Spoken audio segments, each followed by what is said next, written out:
Brought to you by V-Guard, co-powered by Sensodyne and Vimal.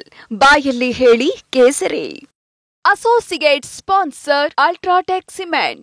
Co-sponsored by Saptagiri NPS University. ಚುನಾವಣೆ ಹತ್ರ ಬರ್ತಿರೋ ಸಂದರ್ಭದಲ್ಲಿ ಈ ಮೂರು DCM ಕಥೆ ಇದೆಯಲ್ಲ ಅಲ್ಲಿಗೆ ನಿಂತಿತ್ತು. ಈಗ ಮತ್ತೆ ಶುರು ಆಗಿದೆ. ಮತ್ತೆ ಶುರು ಮಾಡಿರುವಂತವರು ರಾಜಣ್ಣವರೇ, ಹಿಂದೆ ಕೂಡ ಶುರು ಮಾಡಿದಂತವರು ರಾಜಣ್ಣವರೇ. ರಾಜಣ್ಣ, ಜಮೀರ್, ಸತೀಶ್ ಜಾರಕಿಹೊಳಿ ಸೇರಿದಂತೆ ಹಲವಾರು ನಾಯಕರು ಈಗ ದನಿ ಎತ್ತುತ್ತಾ ಇದ್ದಾರೆ.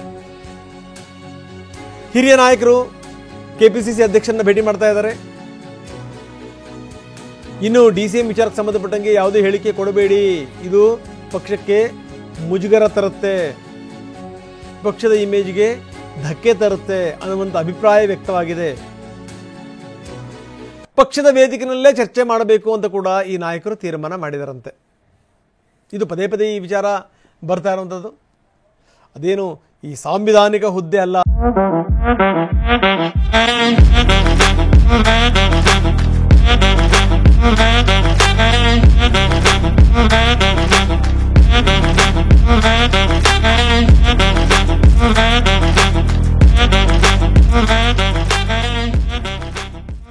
ಅದು ಕಾನ್ಸ್ಟಿಟ್ಯೂಷನಲ್ಲಿ ಯಾವ ಪವರ್ಗಳು ಇಲ್ಲ DCM ಅನ್ನೋದಕ್ಕೆ. ಒಂದೊಂದು ಹೆಗ್ಗಳಿಕೆ ಅದು, ನಾನ್ DCM ಅನ್ನೋದು. ರಾಜಣ್ಣ, ಜಮೀರ್ ಮತ್ತು ಸತೀಶ್ ಜಾರಕಿಹೊಳಿ, ರಾಜಣ್ಣ ಏನು ಎತ್ತಿದ್ದಾರೆ ಇದಕ್ಕೆ ಸಂಬಂಧಪಟ್ಟಂಗೆ ಇವರಿಬ್ಬರದು ಕೂಡ ಸಹಮತ ಇದೆ ಅನ್ನುವಂಥ ಮಾತುಗಳು ಕೂಡ ಕೇಳಿ ಬರ್ತಾ ಇವೆ.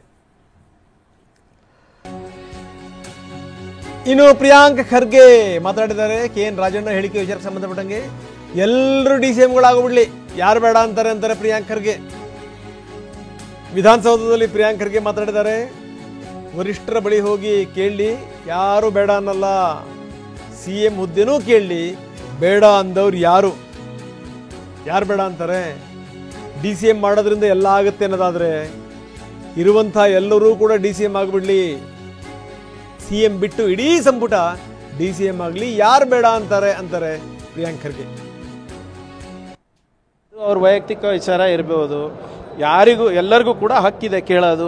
ಹೋಗಿ ಅಲ್ಲಿ ಹೈಕಮಾಂಡ್ ಹತ್ರ ಕೇಳಬಾರ್ದಂತ ಯಾರ್ದು ಇಲ್ಲ. ಆದರೆ DCM ಮಾಡೋದ್ರಿಂದಾನೇ ಎಲ್ಲನೂ ಆಗುತ್ತೆ ಅಂದಿದ್ರೆ ಮತ್ತೆ CM ಒಬ್ರು ಇರಲಿ, ಇಡೀ ಕ್ಯಾಬಿನೆಟ್ DCM ಆಗಿಬಿಡ್ಲಿ, ಆಗುತ್ತಾ? ಆಮೇಲೆ DCM ಮಾಡೋದ್ರಿಂದ ಸಮುದಾಯಗಳು ಓಲೈಕೆ ಆಗುತ್ತೆ ಅಥವಾ ನಮ್ಮ ಜಿಲ್ಲೆ ಒಂದು ಸೈಡ್ ಆಗುತ್ತೆ ಅಂದಿದ್ರೆ ಮತ್ತೆ ಎಲ್ಲರೂ ಇದೇ ರಣತಂತ್ರ ಯೂಸ್ ಮಾಡ್ತಾ ಇದ್ರಲ್ಲ. ನಮ್ಮ ಕೆಲಸ ಏನು ಸರ್? ಈಗ ಮೊನ್ನೆ ಚುನಾವಣೆ ಆಗಿದೆ, ನಮಗೆ ಒಂದು 4-5 ಸೀಟ್ ಕಮ್ಮಿ ಬಂದಿದೆ. ಅದ್ರ ಬಗ್ಗೆ ಆತ್ಮಾವಲೋಕನ ಮಾಡ್ಕೋಬೇಕು. ನಾವು ಮಂತ್ರಿಗಳಾಗಿ ನಾವು ಕರೆಕ್ಟಾಗಿ ನಾವು ಮಾಡಿದ್ದೀವ ಇಲ್ಲ, ಪಕ್ಷದ ಕಾರ್ಯಕರ್ತರಿಗೆ ನಾವು ಅಧಿಕಾರ ಕೊಟ್ಟಿದ್ದೀವ ಇಲ್ಲ, ಎಲ್ಲ ಪಕ್ಷಗಳಲ್ಲೂ ಈ ಆತ್ಮಾವಲೋಕನ ನಡೀತದಲ್ಲ. ಚುನಾವಣೆ ಆದಮೇಲೆ ನಮ್ಮ ಕೆಲಸ ಏನಿದೆ, ಈಗ ಸರ್ಕಾರ ಸಿಕ್ಕಿದೆ, ನನಗೊಂದು ಜವಾಬ್ದಾರಿ ಕೊಟ್ಟಿದ್ದಾರೆ, ನಾನು ಆ ಜವಾಬ್ದಾರಿ ಕರೆಕ್ಟಾಗಿ. ಇನ್ನು ಹಲವಾರು ನಾಯಕರು ದೆಹಲಿಗೆ ಹೋಗಿದ್ದಾರೆ. ಈಗಾಗಲೇ ಸತೀಶ್ ಜಾರಕಿಹೊಳಿ ದೆಹಲಿನಲ್ಲಿ ಇದ್ದಾರೆ. ಯಾಕಂದರೆ ಅವರ ಮಗಳು ಇವತ್ತು ಪ್ರಮಾಣ ಸ್ವೀಕಾರ ಮಾಡ್ತಾರೆ, ಇವತ್ತು ಪ್ರತಿಜ್ಞಾ ವಿಧಿಯನ್ನು ಸ್ವೀಕಾರ ಮಾಡ್ತಾರೆ. ಈಗಾಗಲೇ ಸತೀಶ್ ಜಾರಕಿಹೊಳಿ ಸೇರಿದಂತೆ ಬೇರೆ ಬೇರೆ ನಾಯಕರು ದೆಹಲಿನಲ್ಲಿದ್ದಾರೆ. ಇನ್ನಷ್ಟು ಜನ ನಾಯಕರು ದೆಹಲಿಗೆ ಹೋಗುವಂಥ ಸಾಧ್ಯತೆಗಳಿದೆ. ಜೊತೆಗೆ 27ನೇ ತಾರೀಕು ಮುಖ್ಯಮಂತ್ರಿಗಳು ಒಂದು ಸಭೆಯನ್ನು ಕೂಡ ಕರೆದಿದ್ದಾರೆ. ಅಂತಂದರೆ ಎಲ್ರಿಗೂ ಔತಣ ಕೊಟ್ಟು ಅಲ್ಲಿ ಮಾತಾಡಬೇಕು ಅನ್ನುವಂಥದ್ದು ಕೂಡ ಇದೆ. ಬೇರೆ ಬೇರೆ ವಿಚಾರಗಳು ಕೂಡ ಇಲ್ಲಿ ಚರ್ಚೆಗೆ ಬರುವಂಥ ಸಾಧ್ಯತೆಗಳಿವೆ. ಬನ್ನಿ, ನಮ್ಮ ಪ್ರತಿನಿಧಿ ಪ್ರಮೋದ್ ಶಾಸ್ತ್ರಿ ಈಗ ನಮ್ಮೊಂದಿಗೆ ನೇರ ಸಂಪರ್ಕದಿದ್ದಾರೆ. ಪ್ರಮೋದ್, ಈಗಾಗಲೇ ಸತೀಶ್ ಜಾರಕಿಹೊಳಿ ದೆಹಲಿನಲ್ಲಿದ್ದಾರೆ. ಯಾಕಂದರೆ ಅವರ ಪುತ್ರಿ MP ಆಗಿ ಹೋಗಿರುವಂಥದ್ದು. ಇವತ್ತು ಅವ್ರದ್ದು ಪ್ರತಿಜ್ಞಾ ವಿಧಿ ಸ್ವೀಕಾರ ಇದೆ, ನಂಬರ್ 1. ನಂಬರ್ 2, ಮುಖ್ಯಮಂತ್ರಿಗಳ ಸಭೆನೂ ಕೂಡ ಇದೆ 27ನೇ ತಾರೀಕು ಅನ್ನುವಂಥ ಮಾತುಗಳು ಕೂಡ ಕೇಳಿಬರ್ತಾ ಇವೆ. ಏನಂತೀರಿ? ರಂಗನಾಥ್, ಪ್ರಮುಖವಾಗಿ ಈಗಾಗಲೇ DCM ಕದನ ಏನಿದೆ ಕಾಂಗ್ರೆಸ್ ಪಕ್ಷದ ಒಳಗೆ ಆಂತರಿಕವಾಗಿ ಹೊಸ ಲೆಕ್ಕಾಚಾರಗಳನ್ನು ಹುಟ್ಟಿ ಆಗ್ತಾ ಇದೆ. ಪ್ರಮುಖವಾಗಿ ನಿಮಗೂ ಕೂಡ ನೆನಪಿರ್ಬೋದು, ಚುನಾವಣೆಗೂ ಮೊದಲು, ಲೋಕಸಭಾ ಚುನಾವಣೆಗೂ ಮೊದಲು ರಣದೀಪ್ ಸುರ್ಜೇವಾಲಾ, KPCC ಉಸ್ತುವಾರಿ ಆಗಿರುವಂಥ ರಣದೀಪ್ ಸುರ್ಜೇವಾಲಾ ಅವರು ಇದೇ ಎಲ್ಲ ನಾಯಕರ ಜೊತೆಗೆ ಒಂದು ಸಭೆ ಮಾಡಿ ಲೋಕಸಭೆ ಚುನಾವಣೆ ಆದ ಬಳಿಕ ಮಾತನಾಡೋಣ DCM ವಿಚಾರವನ್ನು ಅಂತ ಹೇಳಿದರು. ಈಗ ಅದೇ ಆಯ್ಕೆಯನ್ನು ಮುಂದಿಟ್ಕೊಂಡು ಇನ್ನಿತರ ನಾಯಕರು ಕೂಡ DCM ವಿಚಾರವಾಗಿ ಬಿಗಿ ಪಟ್ಟನ್ನು ಹಿಡಿಯುವಂಥ ಲಕ್ಷಣಗಳು ಕಾಣಿಸ್ತಾ ಇದೆ. ಈಗಾಗಲೇ ರಾಜಣ್ಣ ಅವರು ಇರ್ಬೋದು, ಜಮೀರ್ ಅಹಮದ್ ಖಾನ್ ಇರ್ಬೋದು, ತಮ್ಮ ಸಮುದಾಯಗಳಿಗೆ DCM ಅನ್ನು ಕೊಟ್ಟರೆ ಖಂಡಿತವಾಗ್ಲೂ ಒಳ್ಳೆಯದಾಗತ್ತೆ ಅನ್ನುವಂಥ ಮಾತನ್ನು ಹೇಳಿದರು. ಇದ್ರ ಜೊತೆಗೆ ಈಗ ಸತೀಶ್ ಜಾರಕಿಹೊಳಿ ಅವರು ಕೂಡ ಇದೇ ವಿಚಾರಕ್ಕೆ ಸಂಬಂಧಪಟ್ಟಂತೆ ಹಿಂದೆ ಮಾತನಾಡಿದ್ರು. ಈಗ ದೆಹಲಿಯಲ್ಲಿದ್ದಾರೆ. ದೆಹಲಿಯಲ್ಲಿ ಅವರ ಪುತ್ರಿ ಸಂಸದರಾಗಿ ಪ್ರಮಾಣ ವಚನವನ್ನು ಸ್ವೀಕರಿಸೋದನ್ನು ನೋಡೋದಕ್ಕೆ ಹೋಗಿರ್ಬೋದು. ಅಟ್ ದ ಸೇಮ್ ಟೈಮ್ ಈಗ ದೆಹಲಿಯಲ್ಲೇ ಇದ್ಕೊಂಡು ಹೈಕಮಾಂಡ್ ನಾಯಕರ ಭೇಟಿಗೆ ಯತ್ನವನ್ನ ಮಾಡ್ತಿದ್ದಾರೆ ಅಂತ ಮಾಹಿತಿ ಕೂಡ ಲಭ್ಯವಾಗ್ತಾ ಇದೆ. ಇದರ ಜೊತೆಗೆ ಜೂನ್ 27ನೇ ತಾರೀಕು ಮುಖ್ಯಮಂತ್ರಿ ಮತ್ತು ಉಪಮುಖ್ಯಮಂತ್ರಿ ಇಬ್ಬರು ಕೂಡ ದೆಹಲಿಗೆ ತೆರಳ್ತಾ ಇದ್ದಾರೆ. ಆಗ ರಾಜ್ಯದಿಂದ ಆಯ್ಕೆಯಾಗಿರುವಂತಹ ನೂತನ ಕಾಂಗ್ರೆಸ್ ಸಂಸದರಿಗೆ ಒಂದು ಔತಣ ಕೂಟವನ್ನು ಕೂಡ ಏರ್ಪಡಿಸಲಾಗಿದೆ.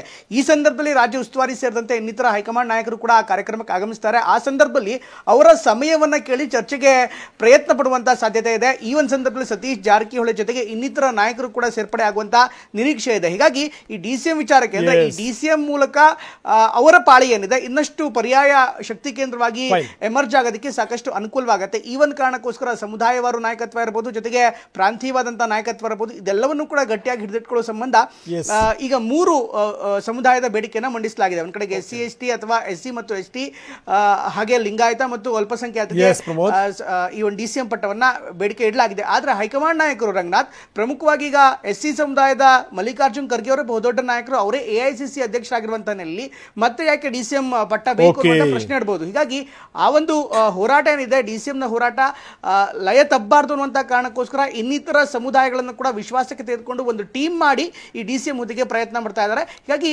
ಕಾಂಗ್ರೆಸ್ ಒಳಗಡೆ ಈ ಪವರ್ ಸೆಂಟರ್ ಅಥವಾ ಪವರ್ ಶೇರಿಂಗ್ ವಿಚಾರ ಅಂದ್ರೆ ಇನ್ನಷ್ಟು ಬಿಗಿಯಾಗೋದಕ್ಕೆ ಅಥವಾ ಹಿಡಿತ ಸಾಧಿಸೋದಕ್ಕೆ ಕಾಂಗ್ರೆಸ್ ಒಳಗಿನ ರಾಜಕೀಯ ಕೂಡ ಇದಕ್ಕೆ ಕಾರಣ ಅಂದ್ರೆ ತಪ್ಪಾಗಲ್ಲ. ಧನ್ಯವಾದ ಪ್ರಮೋದ್ ತಮ್ಮೆಲ್ಲ ಮಾಹಿತಿಗೆ. Brought to you by V-Guard, co-powered by Sensodyne and Vimal. ಬಾಯಲ್ಲಿ ಹೇಳಿ ಕೇಸರಿ. Associate sponsor Ultratech Cement. Co-sponsored by Saptagiri NPS University.